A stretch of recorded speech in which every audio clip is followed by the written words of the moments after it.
Trauma is trauma. I don't care what color your skin is, what language you speak, biological effects are identical.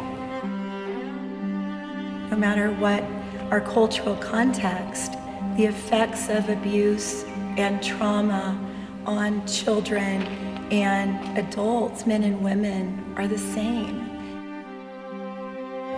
Roughly 60% of the population of Congo are under 21. A huge population of young people, they have known nothing but war. They have grown up under war, they have never known stability, they've known nothing but fear, loss, death. It's unbelievable the way Satan has just unleashed a fury of destruction in the Congo. But it's very, very motivating. You're my hiding place and my shield. My husband and I created the community-based model of healing for the church leaders of really our city. Joy and I was a professional counselor. He was a professor of theology and ethics. And it was my deepened sadness over the lack of good Christian resources for Christian leaders that have been impacted by abuse and its effects. And my husband and I just felt responsible to do something about that. There wasn't training, and there weren't resources, and there wasn't the support that was needed. We prayed that there would be a resource that would integrate the scriptures and a theology of abuse and suffering and healing and forgiveness with best practice.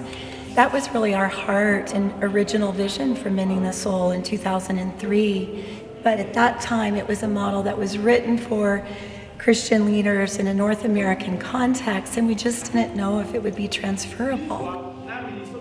We came to the Democratic Republic of Congo in 2007, and we were very surprised to find out that it was. The Mending the Soul's material is very, very rich, and it is helping me to do counseling in my counseling center. What Mending the Soul is doing is very important. We must heal the community so that when they are healed, now they can be ready to meet their neighbor and maybe resolve the problem we are facing in the region. Eastern Congo has become the world's capital of abuse. Many people are desperate, they are traumatized. So this training is very important. It addresses the real needs of people. It's relevant to our context.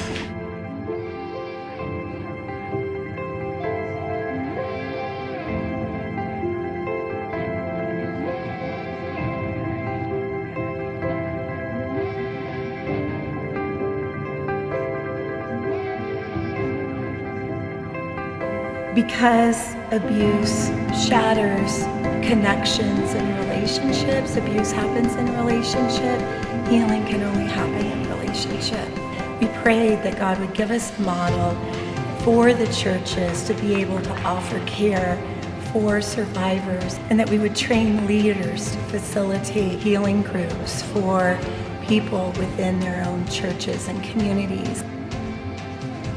Our pastors have been inspired, empowered to do God's ministry. When they come back from this conference, they will start immediately counseling centers in their parishes. We'll do a training, we'll come back a year later, and whole ministries will be done based on 4 days of training. That is what we've watched over and over. You give them a thimbleful of the water of biblical training, and they'll turn it into a river.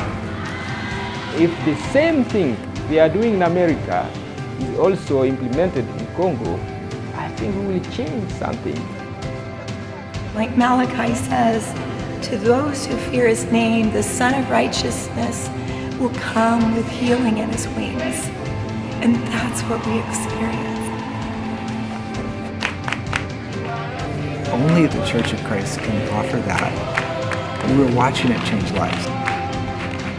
The only hope for Congo is the Church of Jesus Christ.